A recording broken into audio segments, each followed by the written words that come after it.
یہ 4/5 کی بات ہے جب میں دین میں تھا, پھر جاہل ہوا, پھر دین میں آیا, ٹھیک ہے, تو مجھے وہ ٹائم تھا. تو اب باقی ایکسٹینشن ہوگی تو ہم ایک اور کالونی میں چلے گئے, وہاں مسجد تھوڑی دور تھی, لیکن میں نے کہا یار روٹین تو ڈیولپ کرنی ہے. میں مسجد میں گیا اور کچھ دن ہوئے تھے, میں پہلی صف میں کھڑا ہوا, ایک بزرگ انکل نے مجھے پکڑ کے نا پیچھے کیا, انہوں نے کہا بچے پیچھے. I was about to cry. میں 4th کلاس میں تھا ایسے سے. اچھا, مجھے اتنا برا لگا, میں نے نماز پڑھنا چھوڑ دی مسجد میں جا کے, پھر میں نے گھر پڑھنا شروع کر دی, اور پھر الٹیمیٹلی گھر پڑھنا بھی میں نے چھوڑ دی. اور میں جو ایک اس آیا نا بہت سارے بچوں کے ساتھ, بالکل it's a very normal practice. اللہ کے نبی کے کندھوں پہ امام حسن حسین چڑھے ہیں, بچیاں چڑھی ہیں, آپ سجدے پرولونگ کر رہے ہیں, پیچھے ابو بکر عمر ہے, لکان نمیہ ممادی لکان عمر بیٹھے ہیں, تو لیکن آپ ڈیلے کر رہے ہیں. اور ہم لوگ کہتے ہیں بچے آگے نہ کھڑا, اور بھائی بچوں کو سب سے آگے کھڑا کرو, میں سمجھتا ہوں بالکل امام کے پیچھے نہ کھڑا کرو, کیونکہ اگر وہ بھول جائے تو آپ لقمہ دے سکیں, لیکن پہلے صف پہ کھڑے ہوں, آپ کے ساتھ کھڑے ہوں, تاکہ وہ آگے فیوچر لیڈرز بنے. آپ ابھی نماز سے پیچھے, سب سے پیچھے کر رہے ہیں نا, یہ دین میں بھی پیچھے ہو جائیں گے, اور امت اس لیے پیچھے ہوگی ہمارے. اور یہ میں سمجھتا ہوں کہ یہ وہ بیلنس ہے جہاں پہ ہم کہتے ہیں نا کہ خشوع کی حالت یہ ہے کہ بچوں کو سب کو دفع کر دو. یعنی یہ جو ایک مینٹالٹی ہے نا کہ تراویح میں بچے کیوں آ رہے ہیں, نکالو ساروں کو باہر, یہ نماز میں بچے کیوں, نکالو ساروں کو باہر. یعنی اتنا آپ کا خشوع جو ہے وہ نبی کے خشوع سے زیادہ ہو گیا, جو کہ بچوں کے ساتھ بھی نماز پڑھ رہے ہیں, اپنے کندھوں پہ بٹھا کے بھی نماز پڑھ رہے ہیں, اور پھر جب رکوع میں جاتے نیچے اتار دیتے, سجدے میں جاتے نیچے اتارتے, اس کے بعد دوبارہ اٹھا لیتے. یہ نہیں کہ چھوڑ دیا کہ چلو اب اتار دی, چپ کر کے بیٹھا تو ٹھیک ہے, سجدے سے واپس اٹھ رہے ہیں, دوبارہ کندھوں پہ بٹھا رہے ہیں. تو آپ سوچیں کہ ان سے زیادہ خشوع تمہارا نہیں ہے. ہمارا لیک آف انٹرسٹ ان قرآن جو ہے نا, اس کو ہم نے بچوں پہ تھوپ دیا کہ ہمیں تو قرآن پڑھا جا رہا, سمجھ نہیں آ رہی, آپ کیا کریں, یہ بچے جو ہے نا چونچا کریں, ان کو نکالو کہ ان سے ڈسٹریکشن. حالانکہ علی بن ابی طالب کے بارے میں بات آتی ہے کہ وہ گھر میں نماز پڑھ رہے تھے اور گھر میں آگ لگ گئی.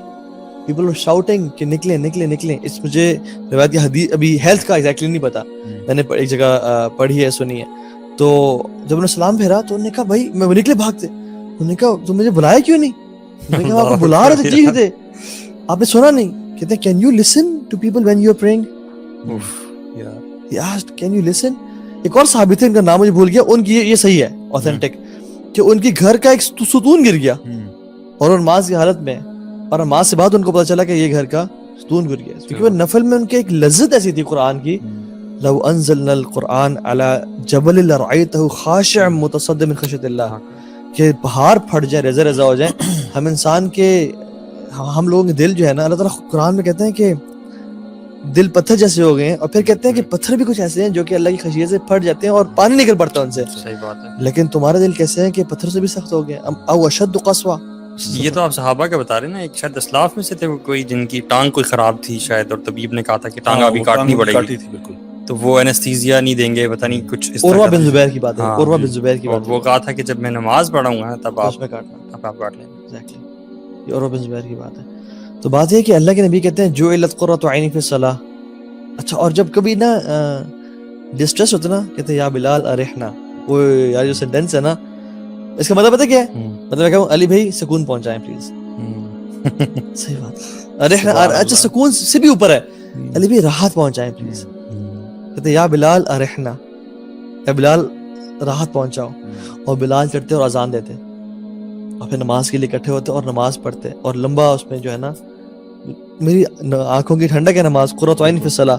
اور ہم کہتے ہیں کہ سر ستارو بھاگو. یار ویسے یہ ریلیجیس لاٹ میں بھی نا یہ تھوڑا سا ایشو ہے, چاہے جتنی مرضی پابندی ہے نماز کی, ایک برڈن نماز کا فیل ہونا. کہتے ہیں نا کہ عشاء کی نماز نے پڑھ لی, اب تھوڑا سکون آ گیا کہ اب اور کچھ نہیں کرنا ہے. یہ تھوڑا سا ریلیجیس لوگوں میں بھی ہے جو پابندی سے نماز پڑھتے ہیں, کہ تھوڑا سا نا برڈن فیل ہوتا ہے, جبکہ یہاں پہ رسپانسبلٹی فیل ہونا اور بات ہے, اور اس کو اپنے اوپر بوجھ سمجھنا وہ چیز سمجھنا چاہیے. آپ اس کو یہ سمجھیں کہ میرے اوپر ایک رسپانسبلٹی ہے, اس کی اویئرنس ہونا ضروری ہے, and you should look forward to that responsibility as well. الحمدللہ میں نے اس کو پورا کرنا ہے, سکون سے کرنا ہے. دیکھیں اللہ تعالیٰ نے ہمیں پیدا ہی کیا اپنی عبادت کے لیے, وما خلقت الجن والانس الا لیعبدون. جب آپ اپنے پرپس کو فلفل کرنے جا رہے ہیں تو پھر جلدی کس بات کی, آپ کو پیدا ہی اس کام کے لیے کیا, آپ کی باڈی ڈیزائنڈ ہی ورشپ کے لیے. اور جب آپ نماز پڑھ رہے ہیں زابی, مطلب ایک میں سوچتا ہوں کہ when you're praying think کہ کائنات میں جو سب سے بہترین کام اس ٹائم میں کر سکتا تھا وہ میں کر رہا ہوں. صحیح بات. مطلب think in your head کہ the most productive thing I could ever have done, یا میں کر سکتا ہوں بہترین اپنے کو سکسیسفل بنانے کے لیے, وہ میں ابھی کر رہا ہوں, تو اس کو میں کیوں نہ پرولونگ کروں. اور کیوں نہ لمبا اچھے طریقے سے کروں. صحیح بات. اس سے بہتر میں اور اس ٹائم پہ کچھ نہیں کر سکتا, یہ اپنے آپ کو بتائیں اور رک جائیں بے شک تلاوت بھی, اور سوچیں کہ یار یہ جو ٹائم ہے نا یہ پریشیس ہے, یہ this is what I will count on the day of judgement. تو یہ میں بس بہترین کام کر رہا ہوں, this is the pinnacle of my life جو میں ابھی گزار رہا ہوں. اور شیخ سالم غیثمی کہتے ہیں کہ بڑی امیزنگ بات, انہوں نے کہا کہ صلاح جو ہے نا یہ اللہ کی طرف سے ایک پریویلیج ہوتا ہے جن کو توفیق ملتی ہے, اور کہتے ہیں خشوع از دی پینیکل آف اٹ. جس کی زندگی میں خشوع نہیں ہے اس کو صلاح میں بھی خشوع کبھی نہیں ملے گا. سو کچھ لوگوں کو یہ پریویلیج سمجھتے ہیں کہ نماز پڑھنے لگے, جو پینیکل ہے نا, جو اس کی ایکسٹسی ہے نماز کی, وہ خشوع ہے, وہ اسی کو ملتا ہے جو اپنی زندگی میں واقعتاً اللہ سے محبت کرتا ہے. والذین آمنوا اشد حبا للہ. لیکن انفارچونیٹلی میں سمجھتا ہوں کہ ریلیجیس لوگ بھی بالکل ریلیجیس دور ہیں, جو دین آلریڈی دور ہیں, وہ تو پتہ نہیں کہاں. ہم نے نا بڑے کیتھارسس کی ضرورت ہے پوری امت کی نا, اور ہمارے اپنے سیلف کی بھی کیتھارسس کی ضرورت ہے کہ ہم لوگ اپنے آپ کو واقعی میں چینج کریں اور ایک ڈفرنٹ فوکس مور آن صلاح, مور آن صلاح, مور آن کوالٹی آف صلاح. اچھا میں ایک بات کہہ دوں, آئی تھنک آپ لوگوں نے تھوڑی دیر میں ریپ اپ بھی کرنا ہوگا. بالکل, بس آخری بات کریں انشاءاللہ. آخری میں بس یہ کہنا چاہ رہا تھا کہ something that I have seen in my own life as well, وہ یہ کہ جب آپ کبھی لائف میں کسی ایسے مومنٹ سے گزرے نا جب آپ کو کوئی ٹینشن زیادہ ہو جائے اور آپ کو انگزائٹی ہو جائے, یا آپ کو ڈپریشن کی اسٹیٹ میں آپ چلے جائیں, یا آپ کے اوپر کوئی بھی ایسا دنیاوی یا کوئی بھی ایسا برڈن آپ کے اوپر آیا ہو, مطلب کوئی بھی ایسی سچویشن ہو, ہزاروں واقعات ہو سکتے ہیں, تو اس میں نا نماز کو اپنا دوست سمجھیں. اور مطلب یہ میں فرض کے بعد کی بات کر رہا ہوں, یعنی فرض نماز تو پڑھنی ہے اوبویسلی, لیکن نفلی نماز میں اضافہ کرتے ہیں حتیٰ کہ آپ اتنی پڑھیں کہ آپ رو پڑیں.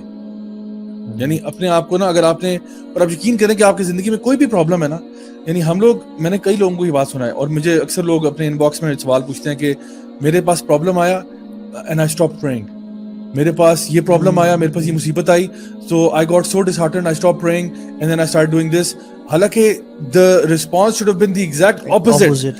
کہ میرے پہ پرابلم آیا, میں نے نمازیں صبح شام شروع کر دی, میں نے تو یعنی اپنے فارغ ٹائم میں نمازوں کے علاوہ پڑھتا ہی کچھ نہیں تھا. جب آپ کا یہ رویہ ہوگا نا تو آپ یقین کریں اس نماز کے ذریعے نا اللہ تعالیٰ آپ کے دل کے اندر وہ سکون ڈال دے گا جو کہ آپ کو ان چیلنجز کو فیس کرنے کے لیے ریڈی کرے گا, اور آپ پھر اپنے پرابلمس کو نا مسکرا کے فیس کریں گے, پھر آپ کو پرابلم نہیں ہوگا. تو میں سمجھتا ہوں کہ ایک بہت اچھا جو کام ہم سب کر سکتے ہیں وہ یہ کہ whenever life gets tough, you know, increase your prostrations before Allah subhanahu wa ta'ala and increase your nawafil ibadat. چاہے سب سے پرائمری اس میں نماز ہے, سیکنڈری جو نمبر 2 میں کہوں گا اور وہ بھی بہت امپورٹنٹ ہے وہ ہے قرآن کی تلاوت. اور قرآن کی تلاوت کریں, اور بے شک مطلب اگر آپ کو ویسے عربک نہیں آتی تو پھر آپ ترجمے والا قرآن رکھ لیں, ساتھ ساتھ وہ پڑھیں, ساتھ ساتھ ترجمہ پڑھیں. قرآن مطلب ایک آپ نے رکوع پڑھا, ساتھ ترجمہ پڑھا, رکوع پڑھا, ترجمہ پڑھا, یہ بھی اسی طرح پڑھتے جائیں جب تک آپ کو رونا نہیں آ جاتا. میں یہ دونوں چیزیں بتا رہا ہوں, 100% گارنٹیڈ ریزلٹس ہیں اس کے. آپ اگر آپ کسی پرابلم سے گزر رہے ہیں نا, ان دونوں میں سے کوئی بھی ایک چیز کریں, زیادہ پرائرٹی نماز کو میں دے رہا ہوں, یہ کریں انشاءاللہ الرحمن. جس طرح میں کہا نا کہ the Prophet صلی اللہ علیہ وسلم ان کی آنکھیں ٹھنڈی ہو جاتی تھیں نماز کے اندر, اور وہ کہتے تھے ہمارے دلوں کو راحت پہنچاتے ہیں اس کے ذریعے. تو یہ جو راحت ہے نا یہ واقعی نماز کے اندر ہے. اگر آپ کو محسوس نہیں ہو رہی نا, اللہ تعالیٰ فرماتے ہیں الا بذکر اللہ تطمئن القلوب, اگر آپ کو وہ اطمینان محسوس نہیں ہو رہا اس کے مطلب آپ صحیح طریقے سے کر نہیں رہے. یعنی کوئی بندہ آپ کو ڈاکٹر ایک میڈیسن دیتا ہے, آپ کو کہتا ہے یہ کھاؤ, اس سے آپ کو سکون آئے گا. اگر آپ کو نہیں آ رہا اس سے مطلب ہے یا تو آپ ڈوزیج کم لے رہے ہیں یا آپ نے کوئی طریقہ غلط کیا ہوا اس کا. ٹھیک ہے, تو نماز کے اندر سکون ہے, راحت ہے, فرد ہے, اس کے اندر ہے, فور شور بات ہے, اس میں کوئی شک ہی نہیں ہے. لیکن اگر آپ کو وہ محسوس کرنی ہے, پھر میں کہتا ہوں اتنی زیادہ کرو کہ آپ کا بس آپ رو پڑو بس, اور آپ کو بس یار میری بس ہوگی, اور پھر جو آپ کو سکون محسوس ہوگا نا آپ کو یار اللہ اکبر کبیرہ, اللہ اکبر. تو آئی تھنک یہ تھوڑا سا ہمارا اس چیز کی امپورٹنس میرے ذہن میں وہ آیت آ رہی ہے کہ اللہ تعالیٰ قرآن فرماتے ہیں نا قد افلح المؤمنون, کہ مومنون جو ہیں وہ کامیاب ہو کے آگے. اب حسنات ڈھیر ساری ہیں, کسی چیز کا بھی ذکر کر سکتے تھے, لیکن اللہ سبحانہ تعالیٰ جس چیز کا ذکر کر رہے ہیں جس کی وجہ سے وہ کامیاب ہو رہے ہیں وہ یہ ہے کہ انہوں نے نمازوں میں خشوع پا لیا اپنا. دس از ہاؤ امپورٹنٹ خشوع از. اور یہ نہیں کہا کہ وہ نماز پڑھتے ہیں, بلکہ کہا کہ الذین فی صلاتہم خاشعون, وہ نماز میں خشوع اختیار کرنے والے ہیں. مطلب وہ جو مومنین ہیں نا وہ صرف نماز نہیں پڑھتے بلکہ خشوع والی نماز پڑھتے ہیں. اور جو ابھی آپ نے بات کی بڑی it was a beautiful advice کہ واستعینوا بالصبر والصلاۃ, اللہ کی مدد حاصل کرو کیسے, صبر سے اور نماز سے. لیکن آگے جو کہا نا انہا لکبیرۃ الا علی الخاشعین, یہ بڑی بڑی چیز ہے, بہت برڈن والی, مشکل ہے ایکسپٹ ان پہ آسان ہے جو خشوع اختیار کرنے والے ہیں. اگر تو میں اور آپ دیکھیں کہ ہمارے لیے مشکلات میں نماز پڑھنا مشکل ہو رہا ہے تو ہم خشوع والے نہیں ہیں. پھر اگر مشکلات میں ہم پہ صبر کرنا مشکل ہو رہا ہے, ہم خشوع والے نہیں ہیں پھر, یا نماز ہمارے اوپر برڈن ہے اگر اور ہم اسے بس اتارتے ہیں تو یہ ہمارے لیے ایک برڈن ہے اور پھر ہم خشوع والے نہیں ہیں. تو آئی تھنک جو خاشعین ہیں, جو اللہ سے واقعتاً خشوع اختیار کرنے والے ہیں, it is not a burden for those. اور میں لوگوں کو یہ کہوں گا کہ یار آپ کریں, مطلب نا وہ جو نائکی کہتا ہے نا جسٹ ڈو اٹ, میں کہتا ہوں if you are in trouble just do it, forget everything. مطلب آپ کو ڈاکٹر جب کوئی پرسکرپشن دیتا ہے نا تو آپ فالو کرتے ہو, چاہے آپ کو اچھا لگ رہا ہے یا نہیں لگ رہا. ڈاکٹر آپ سے کہہ رہا ہے بھائی آپ نے صبح یہ 2 گولی کھانی ہے, دوپہر میں 2 کھانی ہے, یہ کھانی ہے. اب آپ کو اچھی لگے بری لگے کھانی تو آپ نے ہے. میں آپ کو یہ کہہ رہا ہوں آپ کی لائف میں پرابلم آتا ہے نا, آپ نماز پڑھو بھائی, نماز پڑھو, چھوڑ جاؤ کوئی اور باتیں کہ میں ابھی یوں کرتا ہوں وہ کرتا ہوں. میں کہہ رہا ہوں اضافہ کرو, پھر دیکھو کیا ہوتا ہے. وہ کہتے ہیں نا مزہ نہ آئے تو پیسے واپس. تو میں آپ کو گارنٹی دے رہا ہوں کہ انشاءاللہ فرق پڑے گا, اس سے لازمی فرق پڑے گا. اور اس بات پہ اینڈ کرتے ہیں کہ اگر آپ نے اس دنیا میں اللہ کے بلانے پہ, اللہ کی دعوت پہ سجدے نہ کیے, خدا کی قسم ایک دن آپ رو رہے ہوں گے اور چیخے اور چلا رہے ہوں گے کہ اللہ سجدے کا موقع دے, نہیں مل رہا, لیکن آپ کو موقع نہیں ملے گا. کہ جب اللہ سبحانہ وتعالیٰ اپنی پنڈلی کو ظاہر کر دیں گے اور کہیں گے وَيُدْعَوْنَ إِلَى السُّجُودِ کہ لوگ اب سجدہ کریں, فَلَا يَسْتَطِيعُونَ جو لوگ نماز نہیں پڑھتے تھے نا ان کو توفیق نہیں ملے گی. کیوں؟ کیونکہ وہ دنیا میں نماز نہیں یار ابھی تو یہ چیپٹر ہم نے کھولا ہی نہیں ہے کہ وہ آخرت میں کیا ہوگا ان کے ساتھ. صرف ٹاپک خشوع کا تھا کہ ہم لوگ نا انر ڈائمنشنز ڈائمنشنز کے بارے میں بات کرتے. تو یہ ایک بہت امپورٹنٹ چیز ہے, اور make this Ramzan you know a point اور اپرچونٹی کہ آپ آئندہ 11 مہینوں میں ایٹ لیسٹ اگلے رمضان سے پہلے ایک اللہ تعالیٰ کے ساتھ ایک ڈیپ کنیکشن بنا لیں کہ آپ جب بھی نماز پڑھیں آپ کو مزہ آئے, and you should be looking forward to namaz. اور اللہ تعالیٰ ہمیں بھی جو ہم نے کہا اس پہ عمل کرنے کی توفیق دے. بارک اللہ فیکم. السلام علیکم ورحمۃ اللہ وبرکاتہ.